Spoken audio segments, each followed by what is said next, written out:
오늘 우리에게 주시는 하나님의 말씀 요한계시록 13장 11절에서 18절까지 있는 말씀입니다. 내가 보매 또 다른 짐승이 땅에서 올라오니 새끼양 같이 두 뿔이 있고 용처럼 말하더라. 저가 먼저 나온 짐승의 모든 권세를 그 앞에서 행하고 땅과 땅에 거하는 자들로 처음 짐승에게 경배하게 하니 곧 죽게 되었던 상처가 나은 자니라. 큰 이적을 행하되 심지어 사람들 앞에서 불이 하늘로부터 땅에 내려오게 하고 짐승 앞에서 받은 바 이적을 행함으로 땅에 거하는 자들을 미혹하여 땅에 거하는 자들에게 이르기를 칼에 상하였다가 살아난 짐승을 위하여 우상을 만들라 하더라. 저가 권세를 받아 그 짐승의 우상에게 생기를 주어 그 짐승의 우상으로 말하게 하고 또 짐승의 우상에게 경배하지 아니하는 자는 몇이든지 다 죽이게 하더라.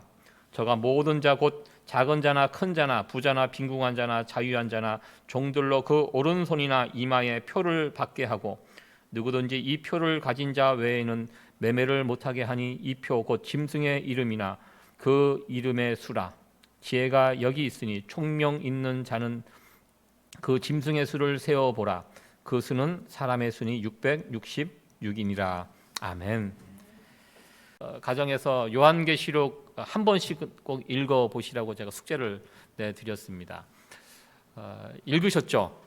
예, 저도 이렇게 읽으면 설교를 하면서 이 요한계시록의 말씀을 읽으니까요, 보다 더 자세히 또 이해가 되고 예전에 미처 깨닫지 못했던 부분까지도 또 설교를 하면서 이 성경 말씀을 읽으니까 보다 더 깊게 또 쉽게 또 이해를 할 수 있게 됩니다. 요한계시록을 읽다 보면 참 용어들이 많고 상징하는 그런, 오늘도 666이 나오는데요, 이게 이해를 못하면 이 요한계시록 말씀을 읽기가 쉽지 않습니다. 그래서 사전에 좀 공부도 하고 이게 무슨 뜻인지 잘 헤아려 알아야 또 요한계시록의 말씀을 보다 정확하게 우리가 받을 수 있습니다. 인터넷에 올라와 있는 재밌는 글 하나 있어서 여러분들에게 소개를 해드립니다. 저는 참 재밌게 읽었는데 여러분들에게 재미가 없으면 어떨까, 그럼 좀 걱정이 되는데요. 여러분들도 마음을 좀 편하게 가지시고 너무 심각하게 듣지 마시고 이 글을 한번 잘 읽어 들어보시기 바랍니다. 원문입니다. 어머님 전상서. 어머니 저 영철이에요. 그동안 안녕하셨죠? 전 어머니 염려 덕분에 몸 건강히 지내고 있습니다. 근데 어머니 저 돈이 급히 좀 필요하게 됐어요. 이번에 야간 훈련 나갔다가 박격포를 잃어버렸거든요. 20만 원이거든요. 박격포 한 개 값 3만 원 포함해서 3만 원이에요. 빨리 좀 보내주세요. 안 그러면 저 거의 죽음이에요. 저는 그래도 나은 편이에요. 같은 소대의 어떤 놈은 이번에 탱크를 잃어버렸대요. 야전 훈련 나갔다가 담배 가게 앞에 세워놓고 잠시 전화를 하러 가게 들어간 사이에 누가 훔쳐서 끌고 갔대요. 걔네는 거의 집 팔아야 할 것 같아요. 어머니 군생활 안 해보셔서 잘 모르시죠? 군생활 은근히 돈이 많이 들어요. 저는 무척 절약하는 편인데도 의복값, 식대, 숙식비, 의료비 등등 돈 들어가는 데가 한두 군데가 아니거든요. 제가 야간 근무수당 등으로 근근히 버텨나가고 있지만 좀 힘이 드네요. 어머니 이제 제대까지 1년 반 남았어요. 이제 1,000만 원 정도만 있으면 군생활도 무사히 끝낼 수 있을 것 같네요. 그럼 다시 뵙는 날까지 안녕히 계세요. 추신, 참 제 계좌번호 알고 계시죠? 이 편지를 아들이 보냈고요. 어머니가 이 편지를 받고 답장을 보냅니다. 영철이 보거라. 네 형 영팔이가 해병대 갔다 온 걸 모르고 있구나. 너 휴가 나오면 반 정도 죽일 거라고 벼르고 있더구나. 나도 네 애미지만 이번 형의 생각에는 전적으로 동의한단다. 그럼 휴가 때 보자꾸나. 추신, 참 그 잃어버렸다는 탱크는 아무래도 내 생각에 드랍십이 끌고 간 듯하구나. 커맨드 센터에 연락해 보거라. 제가 이게 무슨 말인지 드랍십, 커맨드 센터 이게 뭔지 한번 찾아봤습니다. 그랬더니 혹시 여러분들 가운데 스타크래프트 게임 하시는 분들 계십니까? 저는 이 게임을 안 해갖고 몰랐는데 이게 게임 용어라고 하더라고요. 어머님이 굉장히 깨어 있죠. 이 젊은 사람들 게임하는 내용까지 빠삭하게, 군생활도 빠삭하게 알고 이런 편지에 속아 넘어가지 않은 이 어머님, 참 지혜롭지 않은가 이렇게 또 생각을 해봅니다. 요즘 군대 생활 모르겠습니다.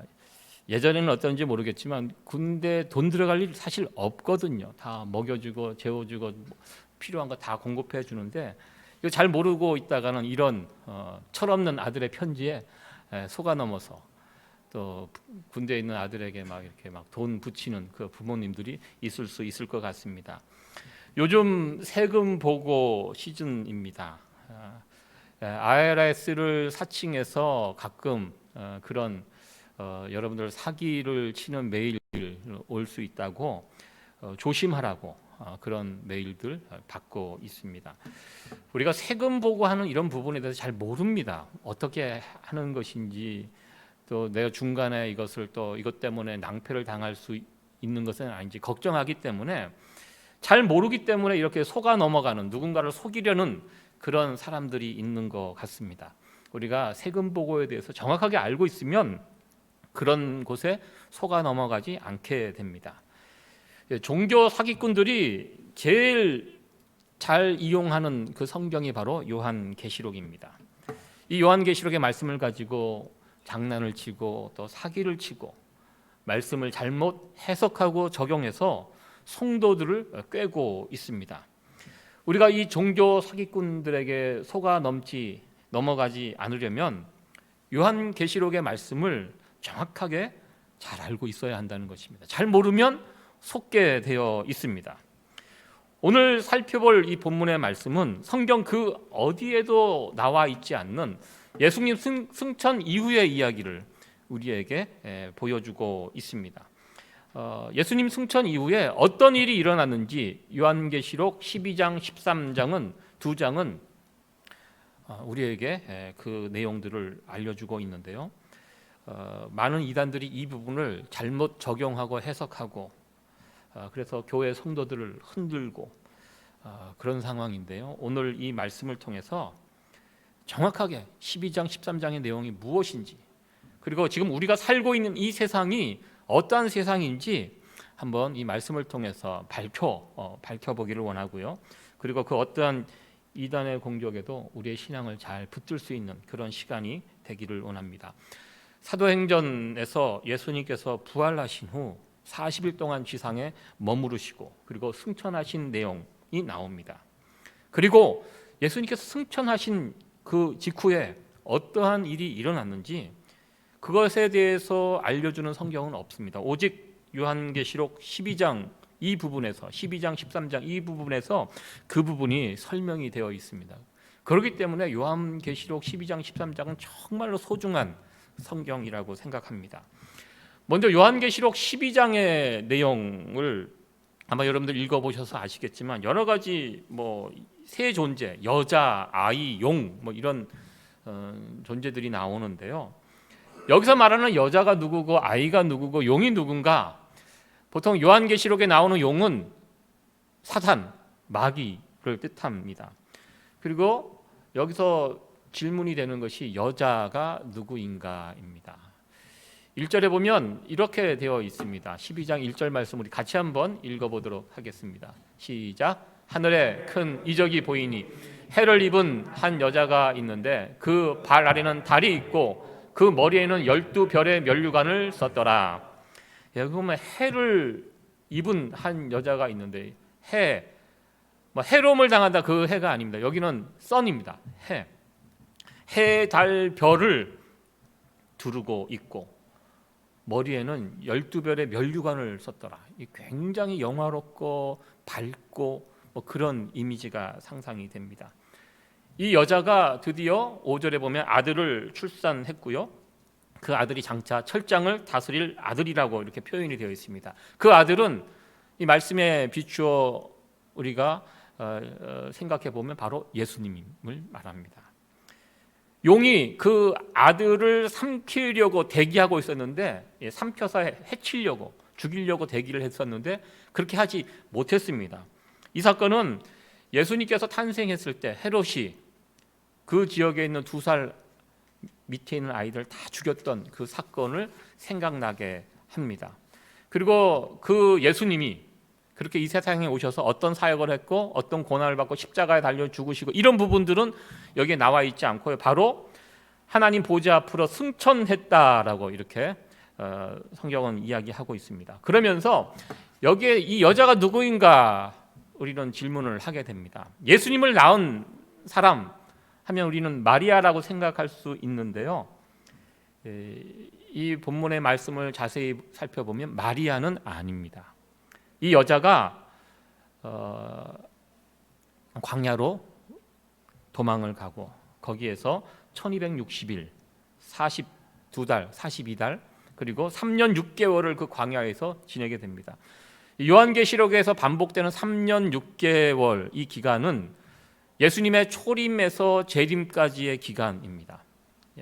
지금의 이 시간을 뜻합니다. 그래서 항상 이 3년 6개월 1260일 이런 이야기가 나오면 이 땅에 교회가 예수님이 올라가시고 교회가 세워지고 예수님이 다시 오실 때까지 초림과 재림의 그 기간 그것을 3년 6개월이다라고 여러분들 그렇게 기억하시면서 이 성경 본문을 살펴보시면 됩니다. 여기서 말하는 여자는 그렇기 때문에 교회입니다. 구약의 교회가 품고 이 세상에 보낸 예수 그리스도 마리아가 아니라 교회를 이야기합니다. 그 교회가 광야로 나가게 됩니다. 그 용의 위협을 피해서 그래서 예수님의 재림 때까지 광야에서 양육을 받으면서 하나님의 보호하심을 받으면서 견디게 됩니다. 그것이 12장 1절부터 나왔던 그런 내용의 해설입니다.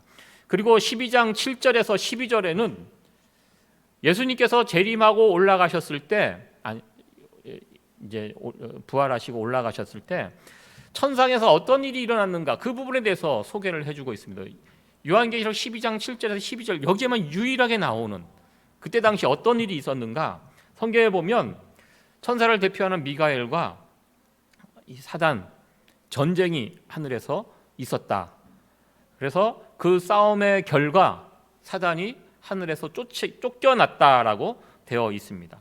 그리고 9절과 10절에 정확하게 그 용이 무엇인지 설명을 하고 있습니다. 그 용이 옛뱀, 마귀, 사단이라고 되어 있고 온 천하를 꿰던 자라고 설명이 되어 있습니다. 마귀와 사단은요 같은 말입니다. 그러니까 헬라어로 마귀라고 하고요. 또 히브리 말로 사단 같은 뜻입니다. 그렇게 표현을 하고 있습니다. 그리고 이 마귀가 어떤 일을 했냐면 10절에 나와 있는 표현대로 우리 형제들을 참소하던 자라고 이렇게 되어 있습니다. 하나님 앞에서 밤낮 우리가 욥기서를 보면 마귀가 하나님 앞에서 욥을 이렇게 저렇게 말하는 그런 장면 기억하실 것입니다. 그 전에 마귀가 무슨 일을 했냐면 하나님 앞에서 성도들을 참소해요. 무엇을 참소하냐면 하나님 보셨죠? 마귀는요 능력이 있습니다. 우리가 하는 모든 거 알고 있습니다. 우리 마음까지 다 헤아려 하나님만큼 어떻게 보면 그 능력이 있어요. 마귀가 간단한 존재가 아닙니다. 그래서 하나님 앞에서 날마다 참소해요. 하나님 보셨죠? 제 지금 어떤 짓을 했는지 틀린 말이 없어요. 다 맞는 말, 지적을 하면서 제가 저 사람이 어떤 잘못을 했는지 어떤 죄를 져졌는지 계속 하나님 앞에서 날마다 참소하는 자가 사단이라고 이렇게 표현을 합니다. 그런데 이제 더 이상 이 마귀가 하나님 앞에서 참소를 할 수 없게 되었다는 것입니다. 왜? 예수님 때문에.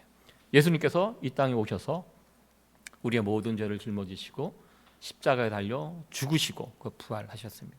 이 죄의 문제를 해결해 주셨습니다. 사단이 우리를 참소합니다. 그럴 때 예수님이 야 괜찮어 내가 그 문제 다 해결했어. 내가 저 사람의 저자의 죄를 짊어지고 내가 대신 죽었어. 그러니까 이제는 사단이 어떠한 참소를 해도 이 참소가 통하지를 않게 되었습니다. 이 죄의 문제가 예수님 때문에 해결이 되었습니다. 그래서 예수님의 지상 사역의 결과 더 이상 마귀는 우리를 참소할 수가 없게 되었습니다. 그래서 더 이상 마귀는 하늘에서 하나님 앞에 있을 수가 없게 되고 땅으로 쫓겨나게 되었다. 이것이 12장 7절에서 12절에 나와 있는 그 말씀의 내용입니다.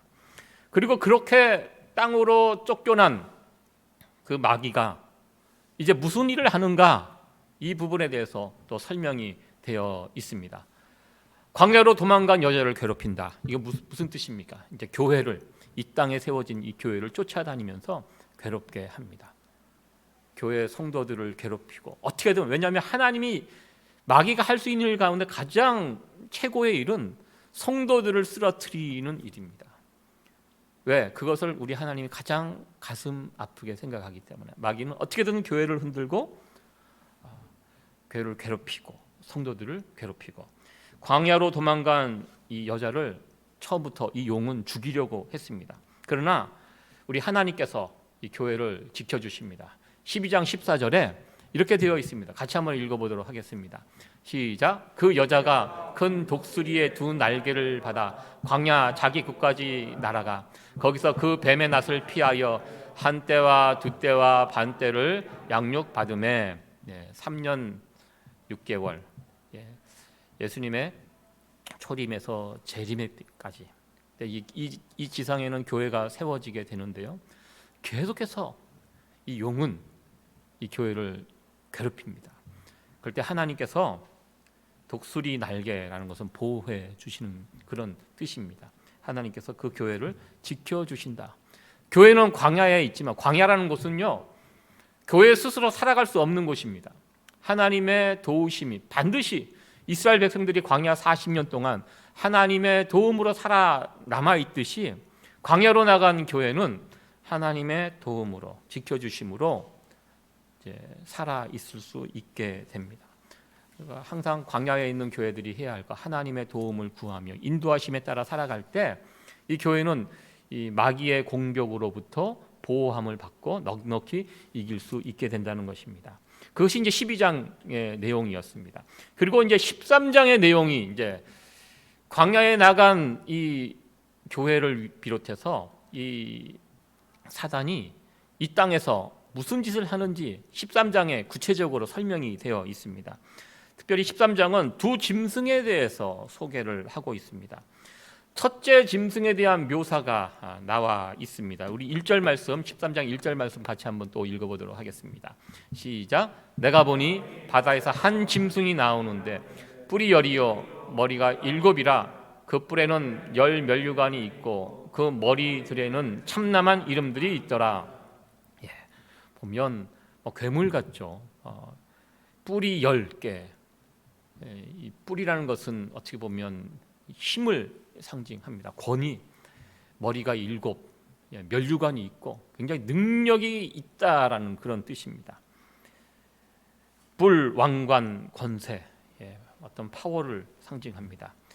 용이 자기의 능력과 보좌와 큰 권세를 첫째 짐승에게 주었다고 2절 말씀하고 있습니다. 그리고 사람들은 바로 그 첫째 짐승을 섬기게 됩니다. 세상 사람들 가운데요, 그냥 사탄을 섬기는 사람 없습니다. 다이렉트로 사탄을 섬기는 사람 없습니다. 세상 사람들이 누굴 우상으로 섬깁니까? 어떤 사람을 섬깁니다. 첫째 짐승에게 경배를 한다는 것입니다. 그리고 그 첫째 짐승 배후에는 사탄이 있다는 것입니다. 왜? 사탄이 그 첫째 짐승에게 그 권세를 주었기 때문입니다. 여러분들, 이 세상에 있는 우상 숭배는 다 이와 같은 방식으로 진행이 된다는 것입니다. 사람들이요, 다이렉트로 어떤 사탄 섬기지 않습니다. 사탄이 누군가에게 권세를 주면 사람들은 그 사람을, 그 누군가를 우상처럼 섬긴다는 것입니다. 세상의 모든 우상 숭배가, 옛날부터 있었던 우상 숭배는 이런 방식으로 진행이 됩니다. 그리고 오늘 본문 11절부터 둘째 짐승이 또 있습니다. 첫째 짐승이 있고 둘째 짐승이 있는데요, 둘째 짐승이 하는 일이 무엇입니까? 둘째 짐승은요, 사람들을 미혹해서 첫째 짐승을 섬기도록 하는 역할이 둘째 짐승입니다. 예를 들어 보겠습니다. 예를 들어 보면 여러 가지 예들이 나올 수 있습니다. 예를 들면 북한 김일성 정권이 있습니다. 여기에서 첫째 짐승은요, 김일성이라고 볼 수 있습니다. 북한에서 김일성이 우상화된 지 오래되었습니다. 김일성 우상을 만들어 놓고 많은 사람들이 그 앞에서 절을 하고 섬기고 있습니다. 그러나 직접 김일성이 사람들을 쫓아다니면서 나에게 절하라고 이야기하지 않습니다. 그 가오가 안 살죠. 그냥 가만히 자리에 있으면 누가 합니까? 그 역할을. 그 밑에 있는 공산 당원들이 쫓아다니면서 김일성에게 절을 하라고. 안 하면 어떻게 합니까? 적발해서 죽이기도 하고 감옥에 보내기도 하고 그 일을 합니다. 북한 공산 당원들이 둘째 짐승의 역할을 하고 있습니다. 첫째 짐승 김일성, 둘째 짐승 공산 당원들. 그리고 그 배후에 누가 있습니까? 마귀가 있다는 것입니다. 초대교회 당시에 그 세상을 지배하고 있던 사람들이 로마 황제입니다. 그때 당시는 로마 황제가 우상이었습니다. 로마 황제의 상을 만들어 놓고 그때 당시 사람들도 용을 숭배하지 않았습니다. 누굴 숭배했습니까? 로마 황제를 숭배했습니다. 신격화하였습니다. 그러니까 로마 황제가 첫째 짐승이 되었고요. 그리고 황제 밑에서 일하는 신하들이 둘째 짐승이 되었습니다. 그렇게 시스템이 되어 있다는 것입니다. 세상에 등장하는 모든 이단들이 그런 모습을 가지고 있습니다. 신천지 요즘 가장 핫한 이단 신천지 이만희, 이 시스템에 의하면 이만희는 첫째 짐승입니다. 그리고 둘째 짐승들 신천지 임원들입니다. 이만희가 사람들 쫓아다니면서 내가 신이다 나를 섬겨라 이야기하지 않습니다. 그 밑에 있는 임원들이 쫓아다니면서 이만희를 신처럼 섬겨야 된다고 말하고 있습니다. 그리고 첫째 짐승 이만희 뒤에 누가 있습니까? 사탄이 있다는 것입니다. 그러니까 세상의 모든 우상 숭배는요 그런 식으로 진행이 된다는 것입니다. 그리고 13장 12절에 보면요 첫째 짐승이 죽었다가 다시 살아나는 표현이 있습니다. 거의 죽었다가 다시 살아난다 이런 표현이 있습니다. 정말 그렇습니다.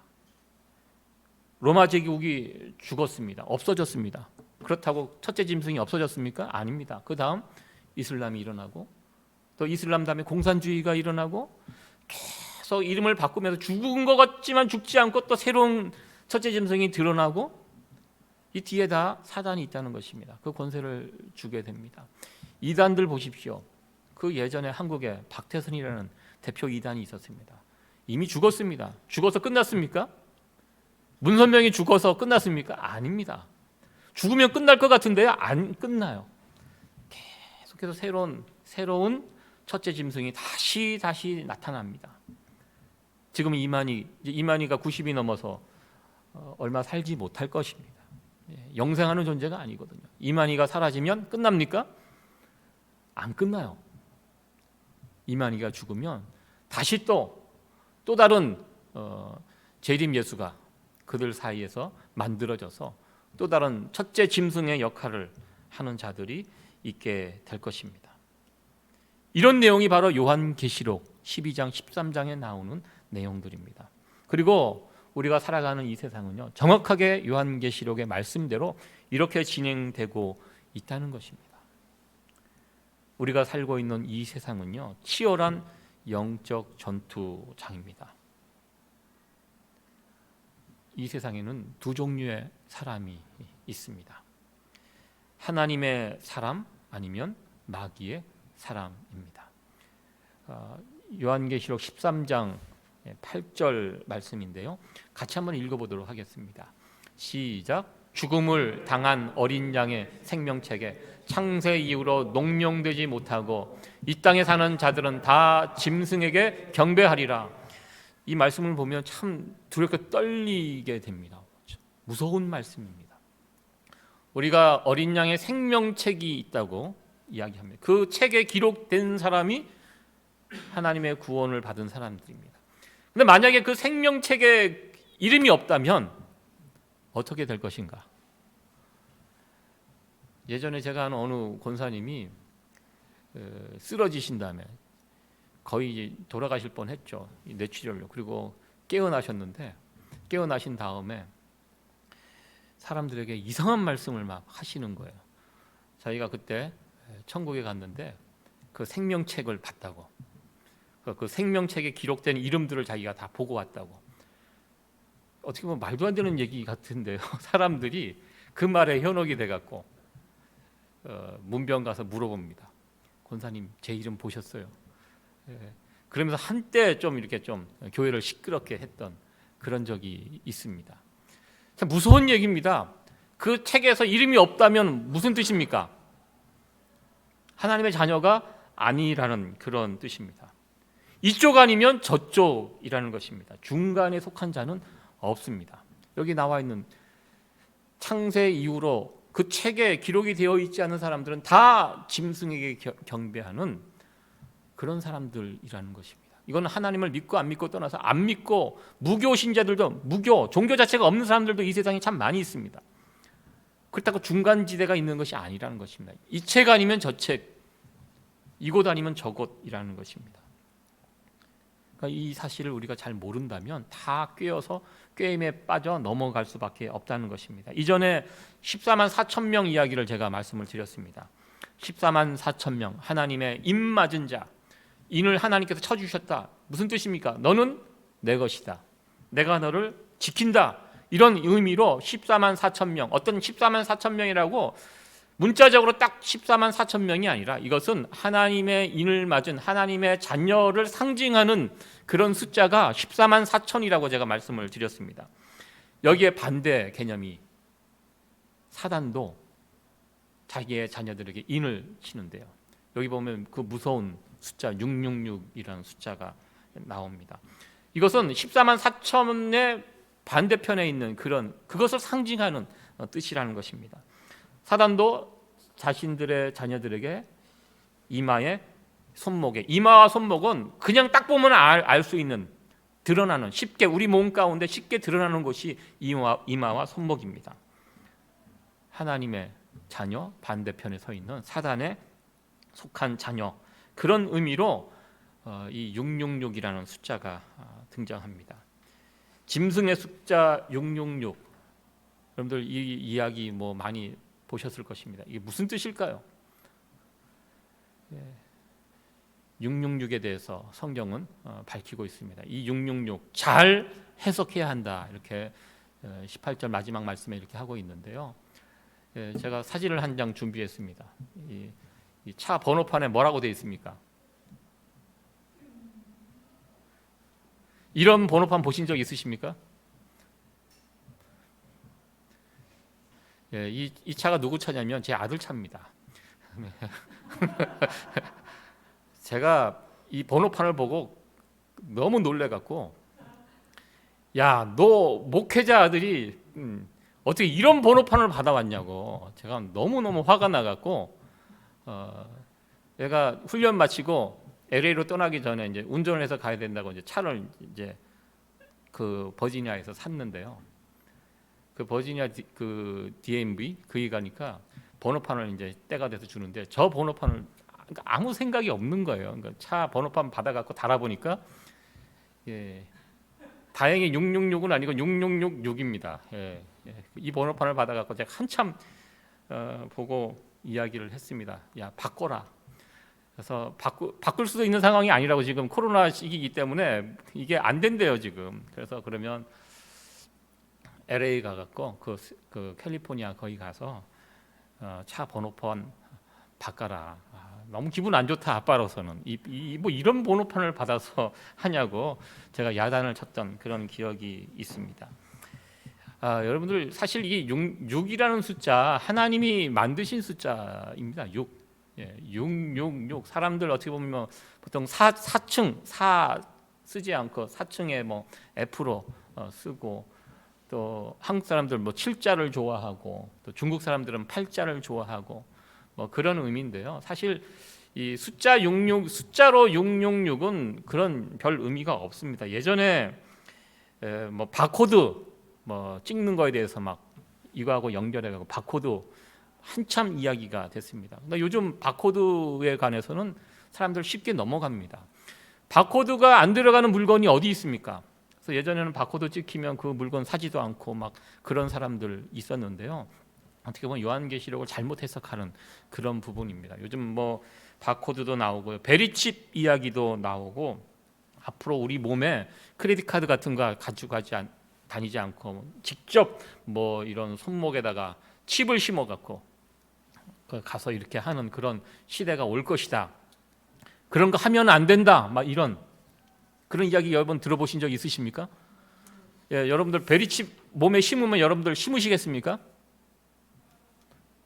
예, 괜찮아요. 심으세요.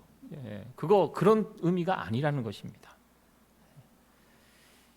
성경이 쓰여질 당시에는 아라비아 숫자를 쓰지 않았습니다. 그때 당시 지금 뭐 1, 2, 3 이런 숫자가 없이 대신 그런 숫자를 표현할 때 그 당시 히브리 뭐 알파벳을 사용했습니다.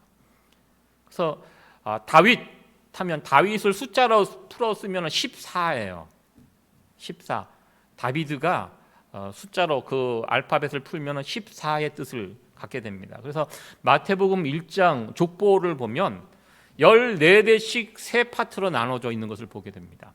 다윗 왕의 족보라고 해서 일부러 14명씩 묶어서 그렇게 해서 왕족보 해갖고 마태복음 1장이 그렇게 구성이 되어 있습니다. 그때 당시 사람들은 숫자를 표현할 때 그런 그러니까 글자로 표현을 했습니다. 그러니까 여기에 나오는 666이라는 이 숫자는 어떤 글자인가 이렇게 찾아보니까요, 많은 신학자들이 그 당시 로마 황제였던 그 카이사르 네로를 뜻하는 숫자가 숫자로 이걸 바꿔서 보면 666이라는 숫자가 나온다는 것입니다. 그러니까 첫째 짐승으로 상징이 되는 사람, 하나님을 대적하고 신격화된 사람을 나타내는 상징적인 숫자가 666이라는 것입니다. 그러니까 14만 4천이 우리 믿는 자들을 나타내는 상징적인 숫자에 있듯이 그 하나님을 대적하고 우상을 섬기고 그쪽에 있는 사람들을 상징하는 숫자가 666으로 이렇게 상징해서 표현을 했다는 것입니다. 너는 내 자식이다. 너는 사단의 자식이다. 이런 뜻입니다. 그러니까 실제로 우리 이마에 666이 뭐 새겨지고 이런 의미가 아니라는 것입니다. 우리가 살고 있는 이 세상은요, 지금 하나님의 인을 맞은 사람들 그리고 사단의 인을 맞은 사단의 자녀들이 치열한 영적 전쟁을 벌이는 영적 전쟁터라는 것입니다. 그 사실을 이 요한계시록 12장 13장은 우리에게 보여주고 있습니다. 지금 우리가 살고 있는 이 세상의 정확한 모습이라는 것입니다. 우리가 이 요한계시록의 말씀을 통하여 지금 세상이 지금 어떻게 돌아가고 있는가 이것을 볼 수 있어야지 우리는 더 이상 마귀의 꿰매 빠지지 않게 된다는 것입니다. 여러분들, 저와 여러분 이 그림을 지금 가지고 있으셔야 합니다. 그래야지 속지 않는다는 것입니다.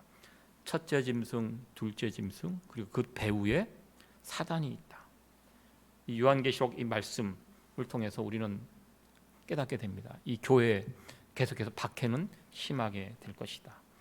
예수님 다시 오실 때까지 쫓겨난 영혼 이 땅에서 집중적으로 그 사역을 합니다. 교회를 흔들고, 그리고 첫째 짐승, 둘째 짐승 계속해서 사라졌다가 다시 나타났다 하면서 계속해서 교회를 또 성도들을 괴롭히기 위해서 활동을 하게 될 것이다. 이것이 요한계시록 12장과 13장의 말씀입니다. 그렇다면 우리는 어떻게 살아야 할 것인가? 너무 사단을 먼저 우리가 해야 할 것은요, 너무 두려워할 필요는 없다는 것입니다. 하늘에서 쫓겨난 사단, 그리고 광야에 나가 있는 교회를 사단이 괴롭히지만 우리 하나님 독수리 날개로 이 교회를 지키고 있다. 강력한 적이지만 우리가 이기지 못할 적은 아니라는 것입니다.